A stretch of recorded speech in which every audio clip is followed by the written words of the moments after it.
Na hamasa ambazo zinatolewa na Simba na Yanga kuelekea kwenye michezo ya kimataifa ni hamasa ambazo sioni kama zina madhara makubwa, kwa kuwa zinaanzia kwanza kwenye kuitengeneza timu.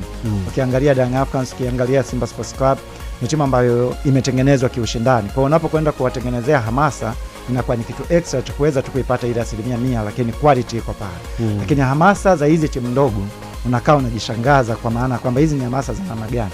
Hawa Mashujaa ambao wanazungumzwa walimwachia mshambuliaji wao kiwepesi tu Ismail Mgunda, wakati kwenye hiyo milioni 100 ulikuwa na uwezo wa kutenga kiwango kidogo tu cha kuweza kubakisha wachezaji wao. Asali milioni 100 ilikuwa inatoka kwenye klabu ama wadau wa pembeni? Wadau. Yes, hao wadau pia wadau wangewaita wakawaambia kwamba tumbakishe Mgunda. Kama lengo ni kutaka timu ifanye vizuri, lazima ujue kabisa kwamba klabu ina wachezaji wake nyota ambao wachezaji pia hawachezi bure, hawachezi kwa kujitolea, wachezaji wanacheza ili waweze kupata pesa. Lakini hizi milioni 100, milioni 50 kuziweka kwenye mechi kubwa moja, sioni kama zinaweza zikawa zinatija, na sioni kama zinaweza kwenda kuisaidia.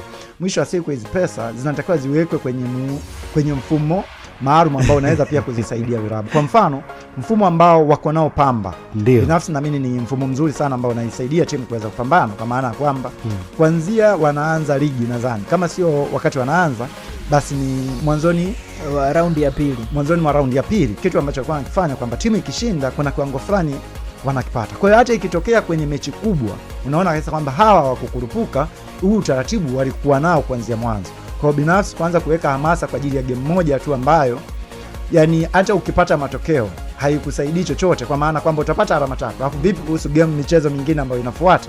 Kwa maana kwamba mnarudi tena kwenye default mode pale pia mpaka waje timu nyingine kubwa mcheze nayo mwaidiwe hizo pesa. Kwa kwangu mimi binafsi sijaona kama kuna mfumo mzuri ambao hao wadau wamewekewa kuweza kuisaidia hizi timu. Inawezekana kweli kuna wadau wanataka kuvisaidia hivi vilabu, lakini haujawekwa mfumo mzuri ambao wa kuweza kuvisaidia hivi vilabu. Lakini kuweka pesa kwa ajili ya hizi mechi kubwa, sioni kama inaweza kuvisaidia hivi vilabu kuweza kufanikiwa kufanya vizuri kwenye michuano ya ligi kuu. Ina hamasa, lakini Ali ameongea kila kitu kizuri.